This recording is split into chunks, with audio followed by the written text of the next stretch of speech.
My Life in Wrestling. Gary Hart, Chapter 3, Amarillo. I arrived in Amarillo in early 1966 and moved into the Downtowner Hotel because that's where Carl Cox suggested I stay. What a culture shock Amarillo was. I spent my life in cities like Chicago and Detroit where everything was open 24 hours and where I could go to the movies after I came home from the matches. In Amarillo, the movie houses were only open on the weekends, and everything closed down at 8 p.m., even the restaurants. I learned quickly that unless I bought food before I went to the matches, I wasn't going to eat that evening. And before I had time to fully deal with the culture, I was given another shocker.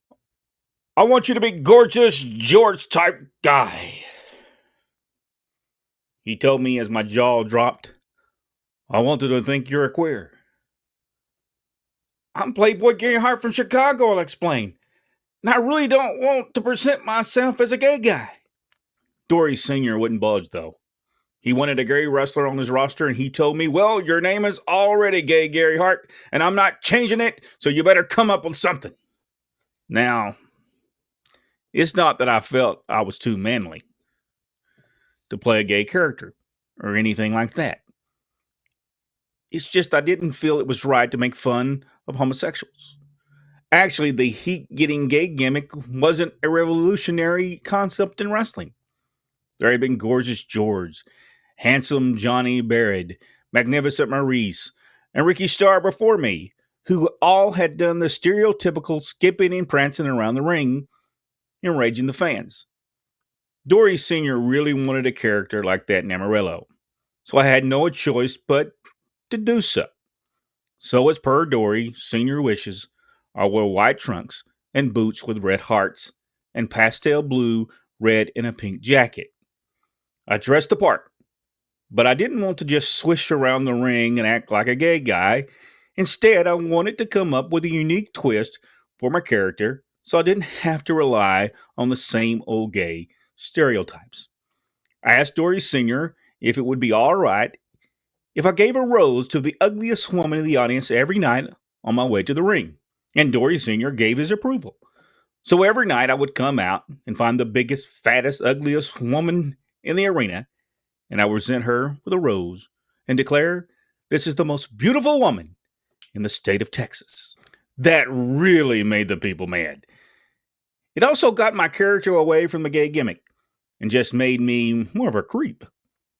However, no matter how hard I tried to steer my character in another direction, all the guys in the dressing room knew what gay Gary Hart was supposed to be, that of a queer, wanted nothing to do with me, and tried to avoid working with me.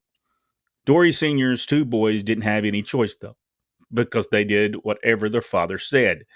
Therefore, I was immediately put in a program with Dory Funk Jr., and the first time I ever met his brother Terry was when I was wrestling Jr. at the Amarillo Fairgrounds.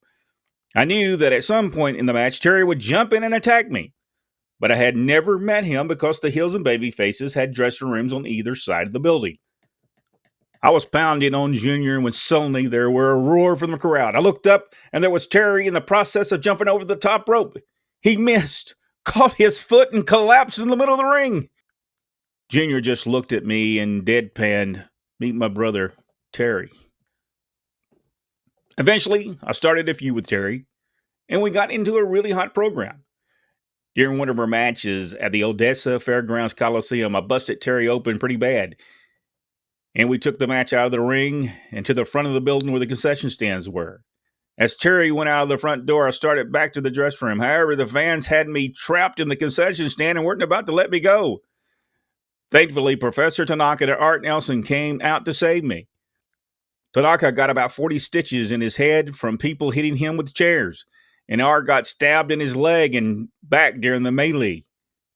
They got me to the back, but once we were there, Art was really upset with me, screaming, "You stupid idiot! You could have gotten us killed! What were you doing fighting in the concession stand?" I started to apologize and explain that Terry and I just got carried away. "This is a serious business, kid. You could have gotten us killed. If it hadn't been for me and Tanaka, What do you think would have happened to you? You have to learn how to gauge your heat. Not only did Art save my life that night, but he taught me a valuable lesson as well. Doria Sr. eventually put me and Art together as a tag team, but Art wasn't too thrilled to have gay Gary Hart as his partner. Aside from not liking my gimmick, I'm sure he was still upset at me for the time he had to save me in Odessa. So he treated me like I didn't exist and generally wasn't very nice to me. One night in Albuquerque, New Mexico, Art and I were in a 2 out of 3 falls match with the Funk Brothers. Went to a 15-minute draw the first round, and I never went over and tagged Art in. I really didn't think anything about it. It just never entered my mind. Before the second round, I asked Art if he wanted to start. Art assured me, "No, kid, you're doing fine. Go ahead." After wrestling for about 3 minutes, Dory Jr. told me to tag Art in. I went to the corner and held out my hand, and Art wouldn't tag in, insisting, "You're doing fine, kid. You don't need me." I went back to Junior and said, "He won't tag me." Junior looked concerned and tagged Terry in, who whispered, "What's the matter? Is Art mad at us?" Nobody in their right mind wanted Art Nelson to be mad at them because he was a real tough guy. I dropped the second fall, and before the third round, I asked Art, "Do you want to start?" Once again, he shook his head and said, "You're doing fine. I'm enjoying myself right here in the corner." I worked the third round and took that fall as well. When we got to the dressing room, Art wouldn't look at me. That wasn't unusual, though, because he never looked at me. A few weeks later, we were booked in Lubbock against the Funk Brothers. I asked Art who he would like to start the match. He replied, "Well, in the last match we had against them, you started, so I think you should start again." Once again, I started the match. And after a few minutes, I went to the corner and tagged Art in. Art went around a couple of times with Junior and Terry, and then tagged me in. I went around for about 3 minutes and tagged Art. And as I did, he grinned at me and said, "Now you're learning how to be a tag team wrestler." At that moment, it clicked in my head why he was so mad at me. He thought I had tried to steal the show and hog the first round in Albuquerque. After that match in Lubbock, things definitely improved between us. Although I wouldn't say that Art and I became friendly, because he really disliked my gay Gary Hart gimmick, as did most of the guys in the dressing room. I have to say that Gory Guerrero was great, though. He realized that no one wanted to work with me, stepped right up to the plate, gave me some of the greatest matches I ever had in my life, and really boosted my confidence. He was a wonderful guy, and I appreciate the time I got to spend with him and the good matches he gave me. Danny Miller, on the other hand, offered me nothing but abuse. He looked down on me and couldn't figure out why I was getting pushed while he was toiling away on the middle of the card. He and I were programmed in a series of matches. I guess he resented wrestling gay Gary Hart because during their matches he would stretch me and cackle, "Hey kid, how does that feel?" One time we were in Colorado City and he was stretching me beyond belief.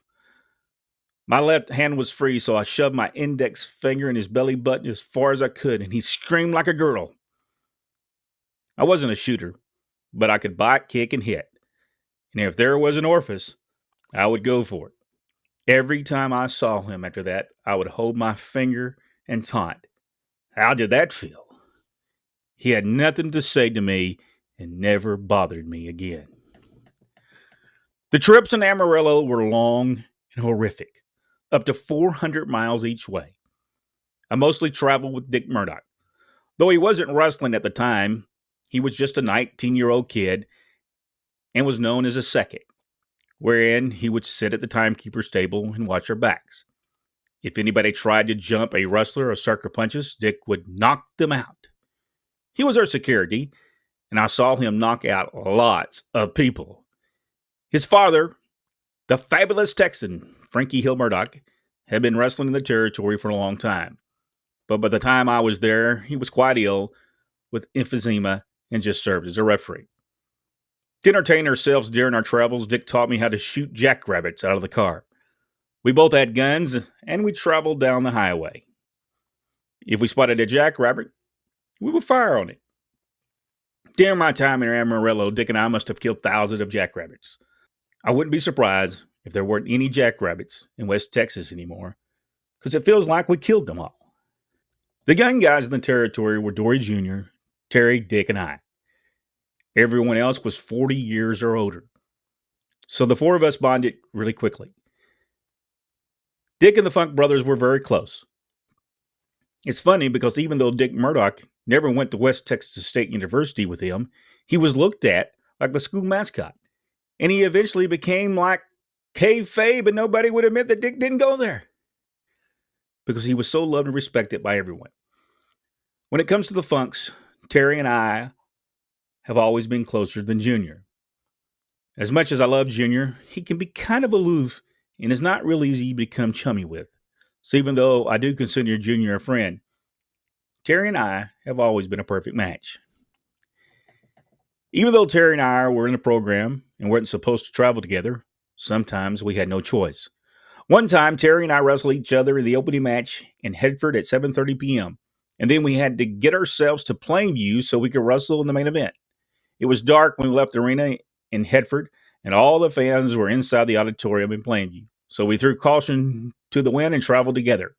Most nights, Dick and I would secretly meet up with Terry after the matches, and we would ride the oil wells. We would bring some beer, crawl up to the head of the oil well, settle ourselves on the pump, and ride the oil well while we drank our beer, talk about life, and shot at jackrabbits.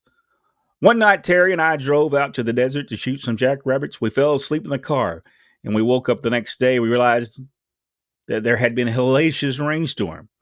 Because we were in the desert, we were basically stuck on an island, and it took until 4 p.m. until the water ran off and we could drive out of there. Everyone was worried about us because no one knew where we were. I had a lot of great times with Terry. Jack Pfeffer left Chicago and came into Amarillo for a while. He was in charge of the female wrestlers and brought them into work for Dory Funk Sr. I had a low opinion of him because of what Billy Gould told me. So Terry and I went out of our way to aggravate him. For example, we would flirt with his girl wrestlers, which would make Jack go crazy. Jack was an odd character who had all these weird rules, like declaring no one could whistle in his presence, and insisting that no one should put their hat on a bed. During my stay, Dory Sr. came up with a finishing maneuver for me, the eye claw. He instructed me to grab a hold of my opponent's eye and not let go. Then he would have my opponents sandpaper their eye so the next time the fans would see them, it looked horrific. Dory Sr. even asked if I would cut my fingers when I was applying the claw so blood would run into my opponent's eyes and make a dramatic effect. Of course, I did it. But the only bad thing was whenever I ate popcorn or potato chips, my fingers always burned. That hoe really got me over as a maniac, though, because it seemed like I didn't care if I was disqualified or not.